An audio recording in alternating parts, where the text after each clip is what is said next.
والسلام على أشرف المرسلين. إن شاء الله تكونوا لاباس. كما شفتوا في العنوان اليوم جبت لكم بقلاوة إكسبراس. توجديها كما نقولوا في وقت كما نقولوا قصير وتجيك ريزولتا الله يبارك. أنا درت كما نقولوا كوموند تاع زبونة، بغيت نشاركها معكم. شوفوا هنا الله يبارك بقلاوه كيفاه جات الله يبارك، لونها جا روعه، جات موحده، لون موحد. كيما نقولوا درت بلا صغير، يعني ما درتش كيما نقولوا بلا كبير. قلت على واه كيما نقولوا نشاركها معكم. شوفوا هنايا برك التبرق تاعها كيفاه جات تحفه، جات كيما نقولوا الحبه متوسطه. شوفوا برك اللون الله يبارك، والمعسله حتى القلب جات روعه. دوكا نبداو في المقادير. هنا المقادير كما نعرفوا البقلاوه 4 كيلات، 4 كيلات فرينه، كيلة زبده. انا هنايا البلا درت بلا تاع 25 على 30، تجيك كميه الفرينه 750 غرام. كيف تعرفي كميه الفرينه والكاوكاو؟ تضربي الطول في العرض تعطيك 750. لاحظوا هنايا الزبده تكون غامولي، يعني شويه طريه، تلوحي البيضه في الزبده باش ما تتحجرلكش. شوفي كيف راني نخلط. كما قلت لك كيف تعرفي مقدار الفرينه والكاوكاو، كما نقولوا لي ديريه في البلا تاعك. البلا تاعك مثلا كما انا درت بلا تاع 25 في 30، تضربي الطول في العرض عطاتني 750 غرام. 750 غرام فرينه، 750 غرام كاوكاو. كميه الزبده 750 غرام تقسميها على 4 تعطيك بالتقريب 186 ملي زبده، ولا 186 غرام. ليسونسيال تقسميها على 4 تعطيك كميه الزبده. بطبيعه الحال الفرينه تاعك لازم تملحيها. الفاني موش لازم، خاطش راح تديري حتبلي العجينه تاعك بالماء زهر والماء. شوفوا هنايا كيف راني نبسس في الفرينه تاعي. وما تخافيش كيما نقولوا هذوك الحبات راهم حيروحوا، يعني دوك تعجنيها. بالنسبه للكيله تاع الماء ديري كيما نقولوا كميه الماء تقسمي كيما نقولوا نفس كميه الزبده، بصح انت روحي معاها بالشوي، تبدلي كيما نقولوا ما تلوحيش الكونتيتي تاع الماء كاع وتجيك طريه. شوفي راني ندير بالشوي، ندير هكا بالشوي حتى نلم العجين تاعي كامل. والعجينه البقلاوه ما تحتاجش العجين بزاف، ما تحتاج، خاطش راهي فرينه. اوكي، لمي العجين تاعك مليح وما تطريهاش بزاف، تجي متوسطه، خاطش من بعد راح تورقيها بالنشا تسمى ما تيبسيهاش بزاف، يعني مع النشا تزيد تيبسلك. شوفوا هنايا نيطوايي كيما نقولوا مليح البلانطه الخضاي تاعك، عجنيها شويه ماشي بزاف، ما غير شويه برك، عجنيها شويه، لمي لها الاطراف تاعها، سقمي لها الوجه تاعها مليح. دونك انا هنايا نحاول نقص العجين. شوفي الكونتيتي هذه تخرج لك 12 حبه، 6 الفوق و6 لتحت. انا الزبونه تاعي ما بغاتش الورقات بزاف وبغاتهم شعره شويه، ما بغاتهمش رقاق بزاف، يعني قسمتها انا ل10. بصح انتي الكونتيتي هذه تخرج لك 12، فهمتيني؟ انا الزبونه تاعي بغاتها كيما نقولوا غير 10 ورقات وما بغاتهمش رقاق بزاف. تسمى دوك الزبونه تاعك انتي تبعيها واش بغات، ما ديريش واش بغات ديري لها. اوكي، على كل حال هي تخرج مليحه، يعني حيختلف التوراق برك، حيكون التوراق تاعها باين بزاف، يعني بحكم العجينه الورقه حتكون شويه كيما ما تكونش رقيقه بزاف. انا هنايا راني نقطع نقسم في الخبزات تاعي، عيني ميزاني. صونسي اذا بغيتي تقيسي بالميزان قيسي بالميزان نورمال، بس عينك ميزانك تخرج لك هنايا نحاول نديرهم نسقمهم ونديرهم قيس بعضهم 10 خبزات.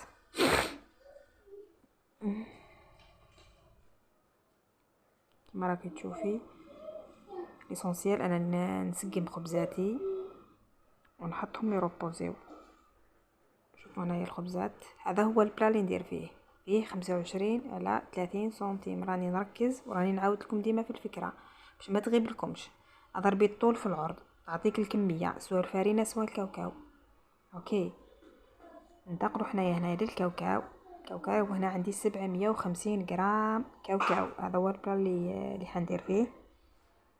نقلي الكاوكاو تاعي على نار متوسطه وما تقليهش بزاف. الكاوكاو تاعك لو ماكسيموم 10 دقائق 15 دقيقه. نحيه، ما تقليهش بزاف باش الكاوكاو تاعك ما يجيكش يابس. 15 دقيقه تكفي. هنايا الكاوكاو تاعي قليتو. لاحظوا الكاوكاو تاعي قليتو بصح ما حمرتوش، ما خليتوش يحمر بزاف. كميه السكر ديري سكر عادي، هي ثلث الكميه. هي كي ثلث الكميه. كاوكاو تاعك تقسميه على 3، الثلث تاعها كاوكاو. والثلث هذاك ما ديريش ثلث كامل، كيما نقولوا ثلث ناقص شويه، ما نقص 2 دوا هكا. خاطش السكر كيكون بزاف هو اللي يخلي العجينه تاعك تيبساكي، ومن بعد كي طول الحشو تاعك يبس كي حتى تسلي ومن بعد البقلاوه تاعك. هنايا رحيت الكاوكاو تاعي مع السكر وهو سخون. هنايا راني ندير في المزهر روحي بشوي. المزهر حوالي 70 ملي. 70 ملي. شوفي ديري وفتلي كما نقولوا ماشي تروحي المزهر تاعك كومبلي هكاك تيبس لك العجينه ما يذوب. السكر تاعك اللي يولي يقعد يابس ما يذوبش. شوفي هناك فراني تفتليها كي البربوشه. السكر تاعك راهو يذوب ومام طون الكاوكاو تاعك يشرب هذاك السكر الذايب. هذه هي الطريقه الصحيحه. كيما نقولوا اللي ما تعرفش، اللي عندها كيما نقولوا صعوبه في البقلاوه يجي الحشو تاعها يابس هذه هي الطريقه. لاحظي هنا كيف راني نفتر وما مطون نهز الكاوكاو نلمو هكا ما بين يديا يتلم بصح ان فوا نطيشو يعاود يتفتح. انا هذه الخطوه بالعاني ما نقصش منها بزاف باش تشوفوا مليح الطريقه. راني نفتل فيه الكاوكاو تاعي. انا هنايا درته متوسط، قادره ترحيه رقيق على هك يعني. وكان كيما قلت لك الزبونه ما بغاتوش رقيق بزاف يعني، بغاتو هكا متوسط. بس انا شخصيا نرققو على هكا. شوفي هنا المزهر راني نلوح بشوي. هي بغاتو هكا متوسط، بغاتو باين. فتلي خليها تروبوزي شويه هكا وزيدي عاودي رجعي له.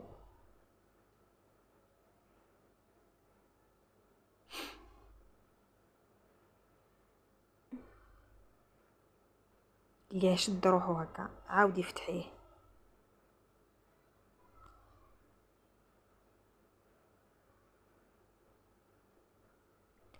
ومن بعد كي تقول يديك الكميه الكافيه تاع الماء. ها هو كيسمن نفس الكميه 70 ملي 50 ملي 70 ملي سمن.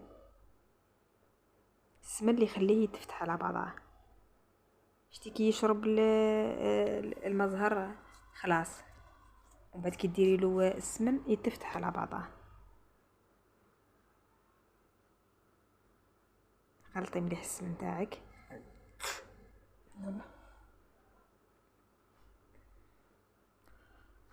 هنايا كملنا الحشو تاعنا نفوتو العجينه.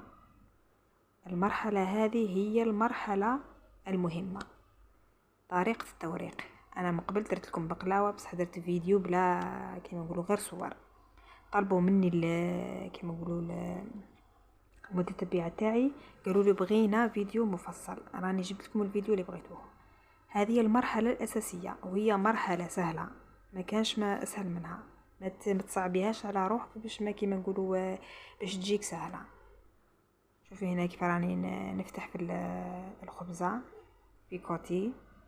نفتحها غير شوي، ماشي تفتحيها طول، غير شويه. ومن بعد نحطها في الساشي اللي مني درت فيها النشا. شوفي هنا النشا، ديري النشا مليح حوالي مغرف ماهوش معبي، خاصش سر توراق العجينه هو النشا. شوفي هنا فتحتها شويه وحطيتها زيدي افتحي الخبزة الثانية.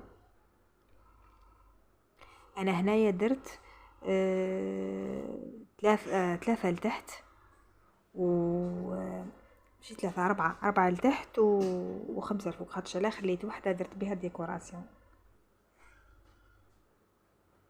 وعلى كل حال كنت قادرة يعني كي كملت بقعدولي شوية الحواف. انتيا اذا بغيتي ديري هذا البلا ديري ربعة، ديري خمسة لتحت وخمسة لفوق، والحواف هذوك ديري بهم ديكوراسيون. انا خاطش كنت خايفة ما يقعدوليش الحواف، عليها خليت خبزة. بصح هكاك وجات نورمال عادي، جات مليحة ما بانتش. بصح انا نقول لك من درك اذا حديري هذا البلا ديري خمسة لتحت وخمسة لفوق، ومن بعدهم يقعدوا لك الحواف. خاطش اذا ديري ديكوراسيون سامبل ورده خفيفه صغيره هذوك الحواف راح يكفيوك.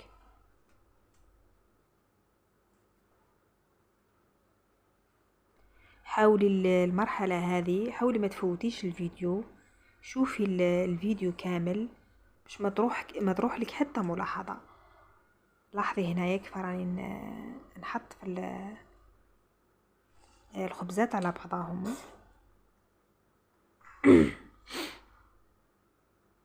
بعد ندير شويه نشا، نزيد نفتح الخبزه الرابعه. انا شويه عندي هنايا بلان دو طرافاي تاعي شوي صغير، عليها شويه قاعده اسمها نجبد في الساشي باش نقدر نفتح الخبزه.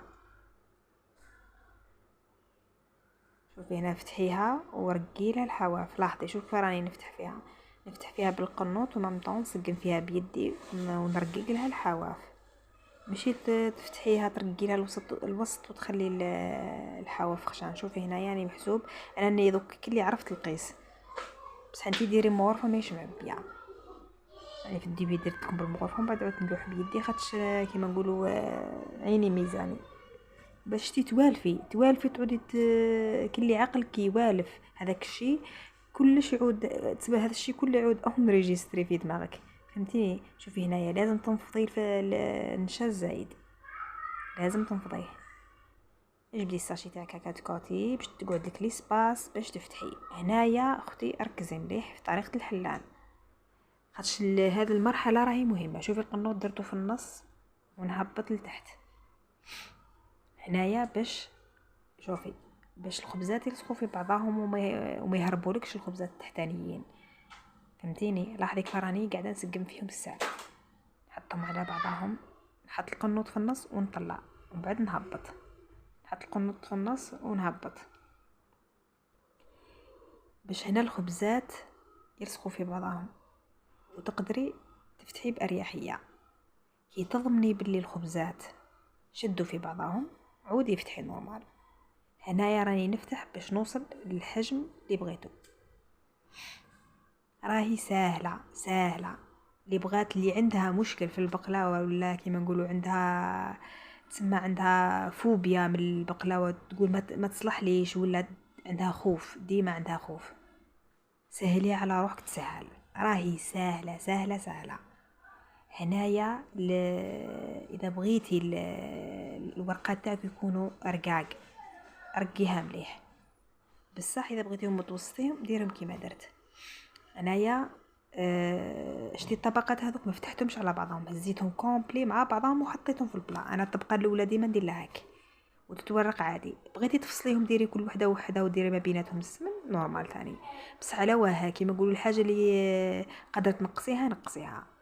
هزيتهم مع بعضهم وحطيتهم. نهضر لك على الطبقه الاولى، ومن بعد حطي الكاوكاو تاعك سقميه مليح بالمغرف. شوفي كيفاه رصيه مليح بصح ما تلظيش بزاف. شتي الكاوكاو كي حطيته كيفاه مفروز على بعضه موش لاصق.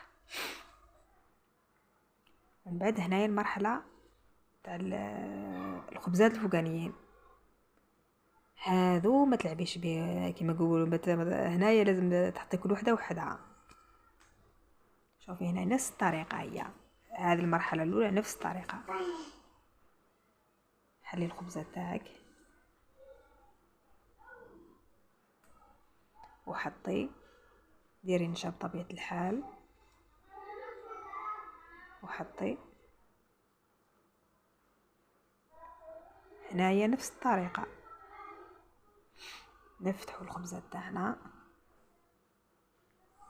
ديما افتحي ومامطون طلعي الخبزة تاعك، ديما طلعي تفقدي الخبزة تاعك اسكو راهم كاع مع بعضهم ولا وحده راهي قاعده لتحت، خاطش صغير قادره طيحي في هذا المشكل. انا اي حاجه مثلا تصادفني نقولها لكم.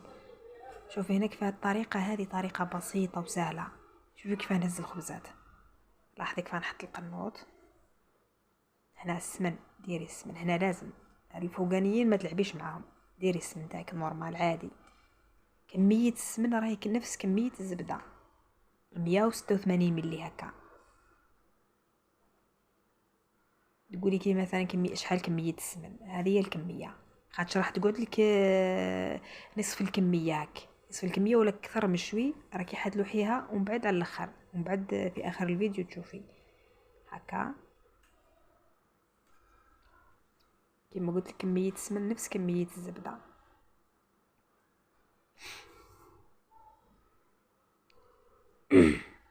نكمل زوج الاخرين.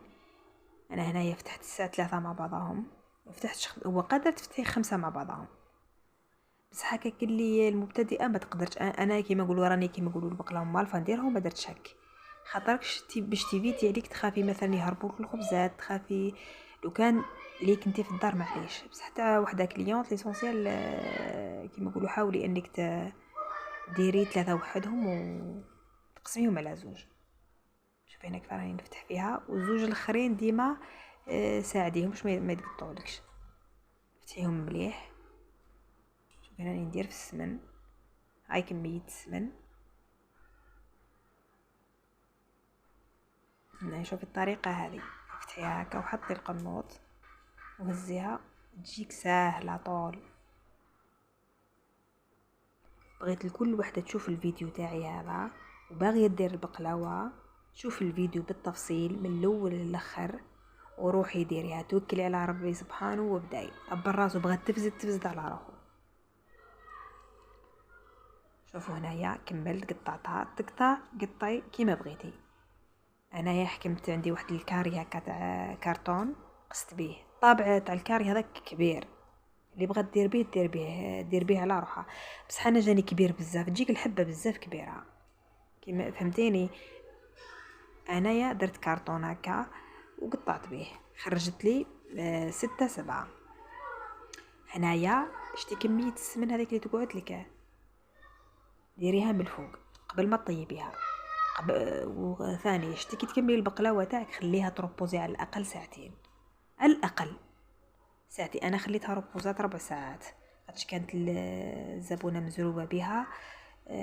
انا مرة نخليها تبات الحق، يعني كي يكون عندي الوقت نخليها تبات.